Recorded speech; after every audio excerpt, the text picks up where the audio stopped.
Education Center, Himmatnagar, since 2009. Standard 1 to 12, English medium and Gujarati medium. Hello dear students, I am Jagat Siraiwar from Home Education Center. Today we are going to study the first chapter of Standard 10 English, A Letter to God from the book First Flight.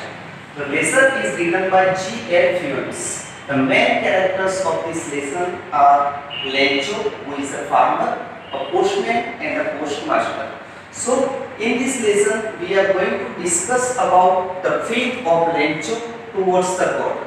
Letter word सुनते ही हमारे दिमाग के अंदर primitive time के बारे में idea आ जाता है। यहाँ पर उस जमाने में जब लेटर लिखा जाता था तब की ये मैक्सिको के एक छोटे से रूरल एरिया की एक स्टोरी है, जिसके अंदर जो लैंचो है उसकी फसल पूरी बर्बाद हो जाती है and he had a deep faith in God.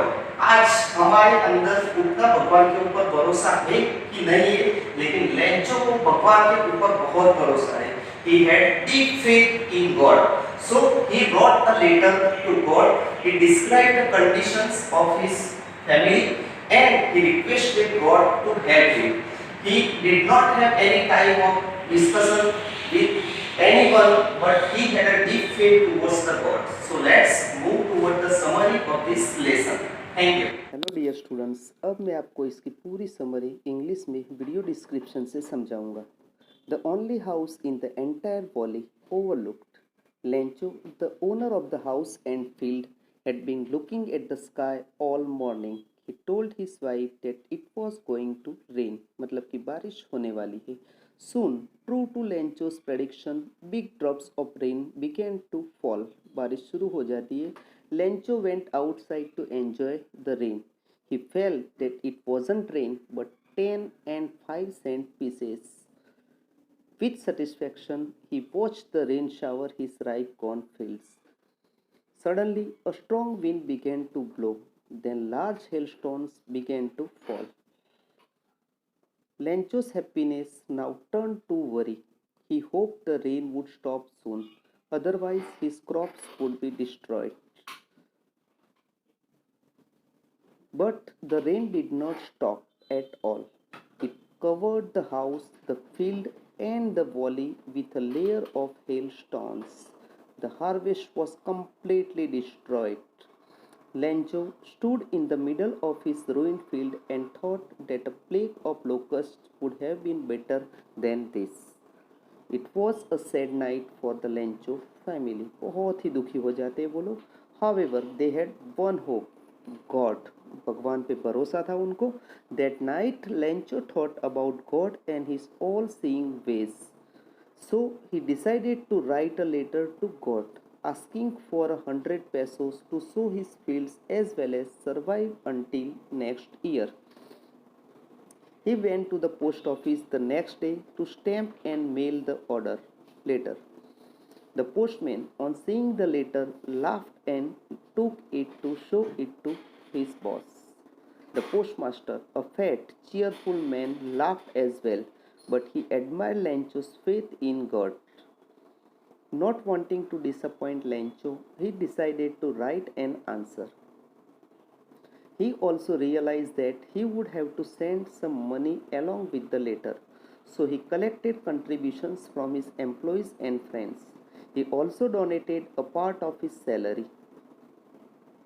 However, he could only collect a little more than half the amount Lencho had asked for. He put the money in an envelope along with a letter marked God. On Sunday, Lencho returned to the post office. The postman handed him the letter. The postmaster, happy with his deed, watched from the office.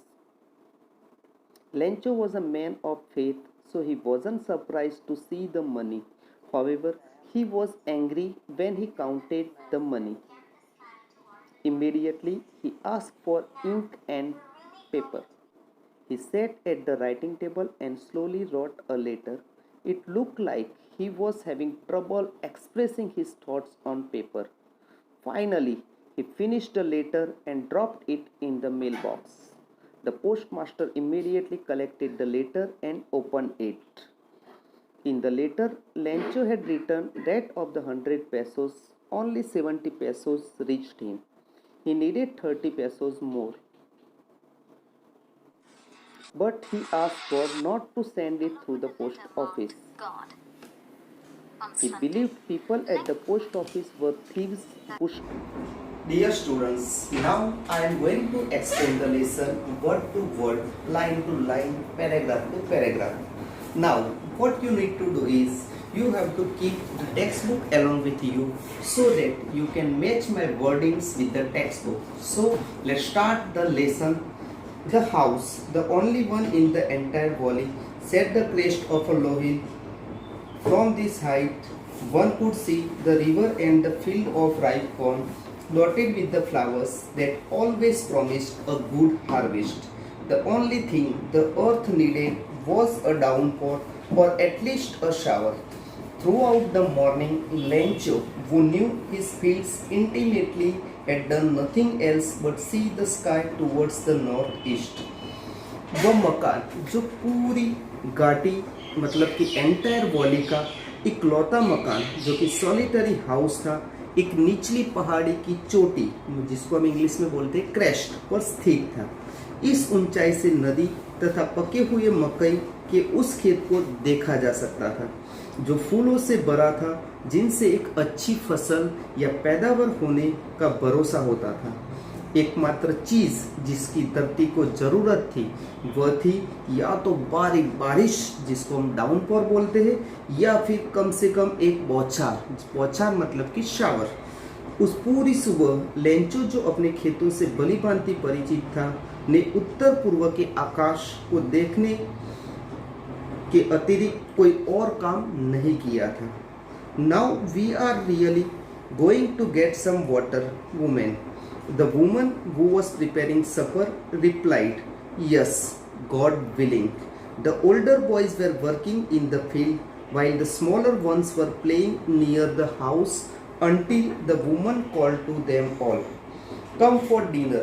It was during the meal that, just as Lencho had predicted, big drops of rain began to fall. In the northeast, huge mountains of clouds could be seen approaching. The air was fresh and sweet. The man went out for no other reason than to have the pleasure of feeling the rain on his body. And when he returned, he exclaimed, "These aren't raindrops falling from the sky. They are new coins. The big drops are 10-cent pieces and the little ones are 5." अब मैं इसको हिंदी में बताऊंगा। फिर से शुरू करता हूँ मैं। अरे महिला, अब सचमुच की बारिश होने वाली है। उस महिला जो रात का भोजन तैयार कर रही थी ने उत्तर दिया, हाँ, यदि ईश्वर की इच्छा हुई तो ऐसा ही होगा। फिर वो कहती है, डिनर तैयार है। यह कहकर जब महिला ने उन सभी को नहीं बुलाया, तब तक बड़े लड़के खेतों में काम कर रहे थे और छोटे घर के नजदीक खेल रहे थे। भोजन के दौरान ही जैसे लेंचो ने भविष्यवाणी मतलब कि जिसको हम इंग्लिश में बोलेंगे प्रेडिक्शन की थी, वर्षा की बड़ी बड़ी बूंदें आसमान से गिरने लगी। उत्तर पूर्व दिशा में बड़े बड़े पहाड़ जैसे बादल जाते दिखाई दिए। हवा ताजी तथा सुहानी थी। वह आदमी बाहर गया और किसी और काम के लिए नहीं, बल्कि सिर्फ इसलिए ताकि वह अपने शरीर पर गिरती वर्षा का आनंद अनुभव कर सके। और जब वह लौटा तो उसने अचानक कहा, यह आकाश से गिरती हुई वर्षा की बूंदें नहीं है, यह तो नए सिक्के हैं। बड़ी बड़ी बूंदें 10-10 सेंट के सिक्के हैं और छोटी छोटी बूंदें 5-5 सेंट के सिक्के। यहाँ पर वो कंपेयर करता है। Now next see, with a satisfied expression he regarded the field of ripe corn with its flowers draped in a curtain of rain. But suddenly a strong wind began to blow, and along with the rain, very large hailstones began to fall. These truly did resemble new silver coins. The boys, exposing themselves to the rain, ran out to collect the frozen pearls. "It's really getting bad now," exclaimed the man. "I hope it passes quickly." It did not pass quickly. For an hour, The hail rained on the house, the garden, the hillside, the cornfield, on the whole valley. The field was white as if covered with salt. Now अब मैं इसको हिंदी में explain करूंगा. Satisfied बोला है मतलब कि जो हमें संतोष होता है, संतोषपूर्ण भाव सहित उसने पकी मकई के खेत को देखा जो फूलों से भरा था और वर्षा की चादर से ढका था. लेकिन अचानक तेज हवा बहने लगी और वर्षा के साथ बड़े बड़े ओले गिरने लगे. यह सचमुच ही चांदी के नए सिक्कों जैसे लग रहे थे. वर्षा में भीगने हुए लड़के उन बर्फीले सिक्कों, जिसको हम फ्रोजन पल्स कहते हैं, को उठाने बाहर भागे. आगे वो कहते हैं, अब मौसम सचमुच खराब होता जा रहा है. लेंचो ने दुखी होते totally destroyed. The flowers when gone from the plants. Lencho's soul was filled with sadness. When the storm had passed, he stood in the middle of the field and said to his sons, a plague of locusts would have lacked more than this. The hail was lacked nothing. This year we will have no corn. That night was a sorrowful one. All our work for nothing. There is no one who can help us. We will all go hungry this year. अब मैं इसको हिंदी में बताऊंगा. जैसे था आपका पहला line, not a leaf remain on the trees, वहां से हम शुरू करते हैं. पेड़ों पर एक भी पत्ता शेष न रहा. मकई पूरी तरह से नष्ट, जिसको हम बोलेंगे डिस्ट्रॉय, हो गई और उस पर से फूल गिर गए या नष्ट हो गए. लेंचो का सोल मतलब उसकी जो अंतरात्मा होती है उदासी से भर गया. जब तूफान गुजर चुका था तब अपने खेतों के बीच खड़े हुए उसने अपने बेटों से कहा. एक टिड्डी दल, जिसको हम प्लेग ऑफ लोकस्ट बोलते हैं, हिंदी में बोलेंगे इसको टिड्डी दल, भी इससे कहीं ज्यादा छोड़ जाता. ओले तो कुछ भी बाकी नहीं छोड़ गए. इस वर्ष हमारे पास मकई बिल्कुल नहीं होगी. वह एक दुख भरी रात थी उन लोगों के लिए, उनके परिवार के लिए. बहुत ही दुखी थे सब. लेकिन लेंचो के मन में अभी भी कुछ उम्मीद बची हुई थी. क्या कहता है वो आगे? पहले तो वो दुख से बोलता है, हमारा सारा कार्य बेकार हो गया. कोई नहीं है जो हमारी सहायता कर सके. इस वर्ष हम सब भूखे रहेंगे. अब मैं आगे इंग्लिश में आपको बताऊंगा. परंतु मतलब कि but in the hearts of all who lived in that solitary house in the middle of the valley there was a single hope, that is help from God. Don't be so upset even though this seems like a total loss. Remember, no one dies of hunger. That's what they say. No one dies of hunger.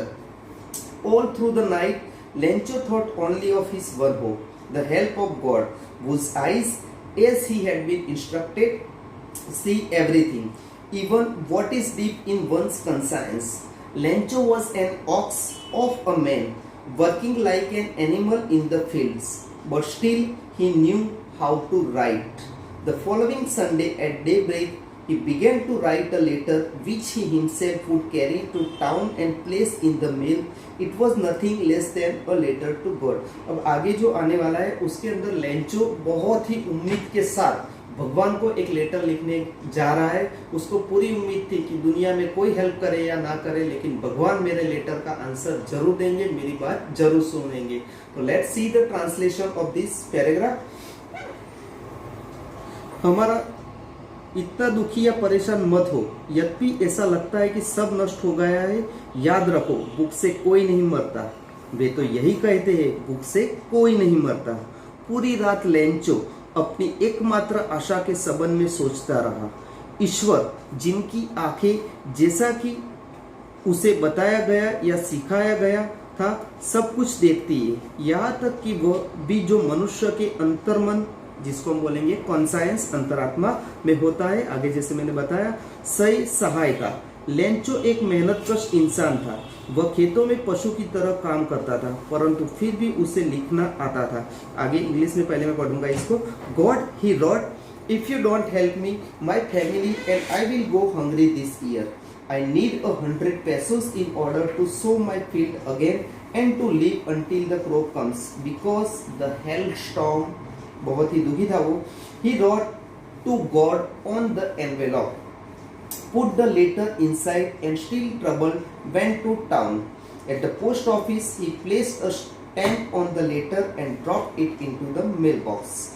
One of the employees, who was a postman and also helped at the post office, went to his boss laughing heartily and showed him the letter to God. Never in his career as a postman had he known that address. The postmaster, a fat, amiable fellow, also broke out laughing. But almost immediately he turned serious and tapping the letter to his desk, commented, "What faith! I wish I had the faith of the man who wrote this letter, starting up a correspondence with God." So, in order not to shake the writer's faith in God, the postmaster came up with an idea, answered the letter. But when he opened it, it was evident that to answer it, he needed something more than goodwill, that is, ink and paper. But he stuck to his resolution. He asked for money from his employees. He himself gave part of his salary, and several friends of his were obliged to give something for an act of charity. It was impossible for him to gather together the 100 pesos, so he was able to send the farmer only a little more than half. He put the money in an envelope addressed to Lencho and with it a letter containing only a single word as a signature word. हमें यहाँ पर थोड़ा सा ताज्जुब जरूर होगा कि भगवान को कोई लेटर लिखेंगे और भगवान उसका आंसर देंगे, लेकिन लेंचो के दिमाग में ऐसी कोई गलतफहमी नहीं थी, उसको भगवान के ऊपर पूरा भरोसा था। चलिए आगे देखते हैं इसका ट्रांसलेशन। भगवान, उसने लिखा, यदि आप मेरी मदद नहीं करेंगे तो मुझे और मेरी परिवार को इस वर्ष भूखा रहना होगा। मुझे अपने खेत को फिर से बोने के लिए और अगली क्रॉप आने तक के लिए 100 पैसों की जरूरत है, क्योंकि ओलों ने, वो कहना चाहता है कि पूरी फसल बर्बाद कर दी है। उसने लिफाफे पर लिखा, ईश्वर के लिए, फॉर गॉड, टू गॉड, और पत्र को उसके अंदर डाल दिया और अब भी परेशान सा शहर की ओर चल पड़ा। डाकघर में उसने पत्र पर टिकट लगाया और उसे डाक वाले डिब्बे में डाल दिया। कर्मचारियों में से एक, जो कि डाकिया था और उस पोस्ट ऑफिस में भी मदद करता था, वह खूब हंसते हुए, लाफिंग हार्टिली बोला है यहाँ पे, अपने अफसर के पास गया। उसको तो जॉक लग रहा था ये। वो अपने अफसर के पास जाता है, अफसर को वो लेटर दिखाता है और वो कहता है कि डाकिये के रूप में अपने पूरे कार्यकाल के दौरान उसने वह पता कभी नहीं जाना था। पोस्टमास्टर, जो कि एक मोटा सा दोस्ताना स्वभाव, जिसको हम बोलेंगे amiable, the person who mix very easily with the people वाला व्यक्ति था, उसकी भी हंसी छूट गई, जिसको हम बोलेंगे ब्रोक आउट लाफिंग, हंसने लगा वो।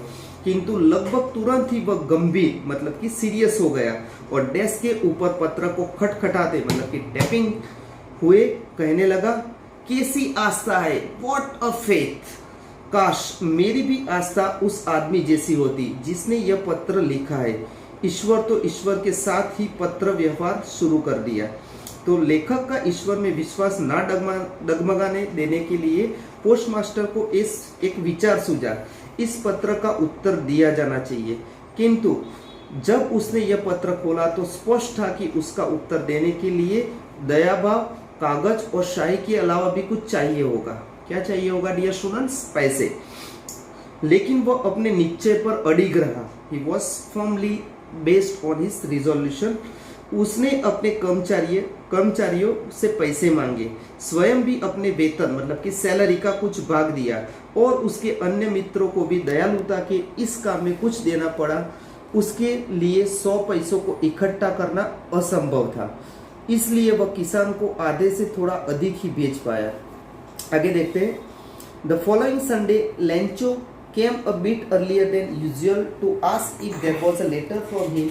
It was the postman himself who handed the letter to him, while the postmaster, experiencing the contentment of a man who has performed a good deed, looked on from his office. Lencho showed not the slightest surprise on seeing the money. Such was his confidence. But he became angry when he counted the money. पैसे कम पड़ गए थे उसको। God could not have made a mistake. उसको भगवान पे तो पूरा भरोसा था कि ये गलती भगवान तो कर ही नहीं सकते, ये जरूर उन पोस्टमास्टरों की मिली भगत होगी। Nor could he have denied Lencho what he had requested. Immediately, Lencho went up to the window to ask for paper and ink. On the public writing table, he started to write with much wrinkling of his brow, caused by the effort he had to make to express his ideas. When he finished, he went to the window to buy a stamp which he licked and then affixed to the envelope with a blow of his fist. The moment the letter fell into the mailbox, the postmaster went to open it. It said, "God, of the money that I asked for, only 7 pesos reach me." मेरे पास तो इतने ही आए हैं. Send me the rest, since I need it very much, but don't send it to me through the mail, because the post office employees are a bunch of crooks. Lencho. अब हम आगे देखते हैं इसका. आगामी रविवार को लेंचो रोजाना से कुछ पहले ही वहां पहुंच गया था, यह पूछने के लिए कि क्या उसके लिए कोई पत्र है.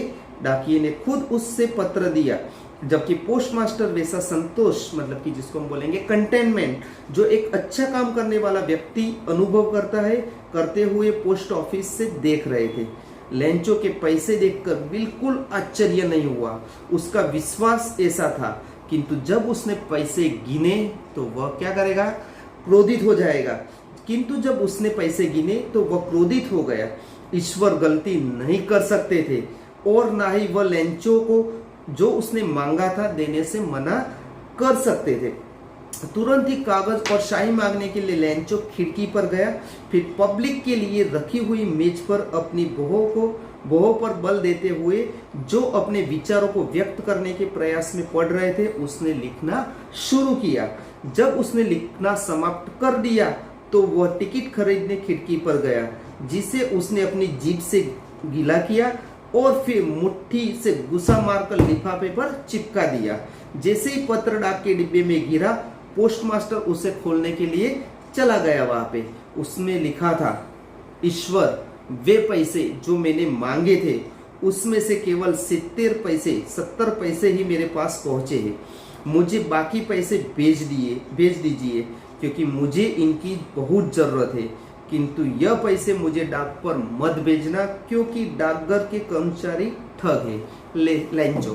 तो डियर स्टूडेंट्स, यहाँ पे हमें देखने को मिल रहा है कि लेंचो जिसकी हेल्प करता है पोस्टमास्टर, पोस्ट ऑफिस के सारे एम्प्लॉइज, पर लेंचो को उसके ऊपर भरोसा नहीं था, क्योंकि वो बड़ी मुश्किल से ओनली 70 पैसों ही कलेक्ट कर पाते हैं.